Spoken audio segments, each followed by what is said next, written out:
What's up, Roos? I'm Lawrence Brooks IV, and welcome to a new semester of Roo News. COVID-19 mask mandate. There's a lot to cover. Lieutenant Governor Mike UMKC reported.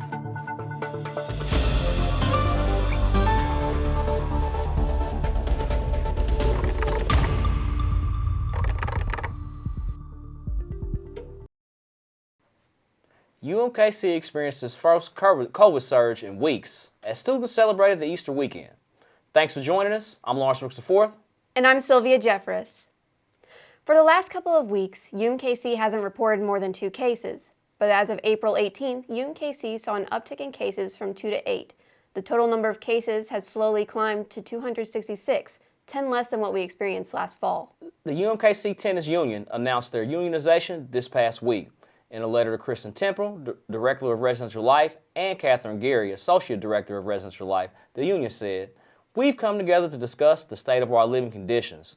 We are unsatisfied with the quality of our living arrangements, and we are well aware that in our housing contract that we are not tenants. However, we identify ourselves as tenants because there are undeniable similarities between our housing and tenant-landlords relationships.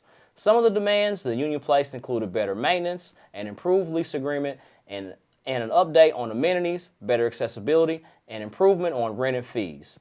In an interview, University spokesman John Martellero said, UMKC is committed to providing safe, comfortable, and inviting living spaces for residential life students. Maintenance issues inevitably arise for any buildings, and ours are no exception. The concerns students brought to our attention this week will be fully looked into, working transparently and collaboratively with students on the elected Residential Hall Council. The greeting committee was back in Missouri with a hometown performance. The show was held at the Uptown on April 9th. It was a finale to their month-long headlining tour promoting their sophomore album, Dandelion. Their group hit 1 million monthly listeners on Spotify last month and overall had a successful tour. 2022 in Kansas City is on track to match or exceed the number of homicides in 2020. 2020 set the record for the most number of homicides at 179 total that year. Currently, KC is at 42 homicides, trailing close behind the 43 homicides that April 2020 had. Kansas City's Missouri Police Department is struggling to answer 911 calls in a timely fashion. A 10 to 15 second wait time is to speak with a dispatcher is typical, but right now the KCPD's wait time is closer to 21 or 22 seconds, thanks to staff shortages. The KCPD Communications Unit said the department is seeing a significant decrease in the number of applications due to the more challenging nature of the job. The police department is seeking to fill call takers and dispatcher positions so they can better serve the community. With an uptick in homicides and a lack of dispatchers, this isn't new in the world of Kansas City. Lawrence, do you think both of these issues will get worse over time?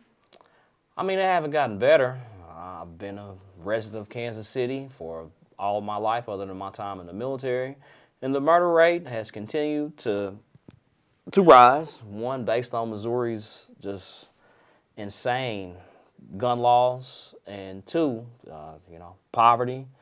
Three, the police got a $500 million budget and can't seem to solve crime, man. So it's, I don't know, man. It's just, we have to live better, America. Like, we have to make better decisions when it comes to these things, like defunding education, people not having access to jobs. This is just what happens, man, You have interpersonal conflicts, and you involve firearms, and you have death. You have gun violence. My first friend got murdered when I was 13. I'm 40 now, and we still dealing with the same ills around here in Kansas City, Come stop by the Gamer Roos and Student Art League Memorial Tree fundraising event. We will be selling and painting miniatures. Help us come fundraise for a memorial tree with the Earth and Environmental Science Department for Christopher Williamson, a proud Gamer Roo officer and friend who passed away this winter.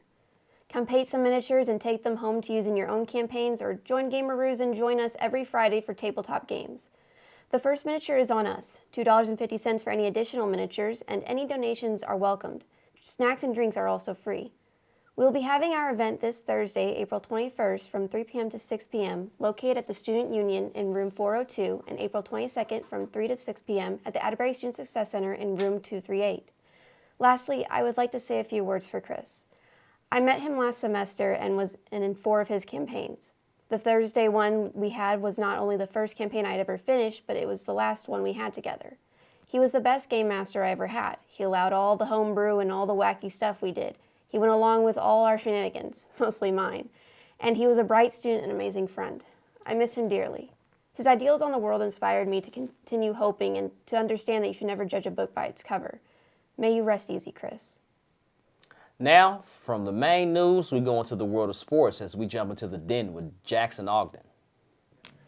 Welcome back into the Den. I'm Jackson Ogden. The Royals season is off and running, and the young pitching has been brutal so far this season. And to be honest, if these draft picks don't start producing, I'm in favor of seeing some changes in the front office. 3 winning seasons since 2006 is not cutting it, and I don't care if in that time span we got a World Series. The losing is unacceptable. Having young talent in the minors like Prado and Melendez and still electing to play Carlos Santana is a slap in the face to any of the fans that go out and pay to watch this team. John Sherman wants to build a stadium downtown to fix the attendance, but in all honesty, that won't solve anything. Putting a winning product on the field, however, will. The clock is ticking on Dayton, Matheny, and others, and if things don't turn quick, I think the franchise might have to make some changes. It's playoff season in the NBA, and the battles are heating up. The Celtics and Nets went at it in Game 1, and Kyrie Irving played his best villain role. He dropped 39 points, 3 middle fingers to the crowds, and 1 sexual expletive shouted at a fan. Throughout all of this, the Celtics came up clutch as Tatum hit a buzzer beater to win and put the C's up 1-0 in the series. None of the other games really matched that one, but we are still in for some really good series, and at this point, I'm not sure either conference has a favorite. I'm gonna cheat just a little bit and make my finals prediction now since I couldn't do it before the playoffs started, and I'm gonna go with Heat versus Warriors. But if you watch my Super Bowl or March Madness previews, you know I'll be wrong, but that's how I see it. That's it for this week. Make sure to catch us again next week here in the Den. Thanks for joining us this week. Subscribe to us on YouTube and Instagram. And check out RooTV and Roo News for campus and KC Metro News updates. We'll see you next week.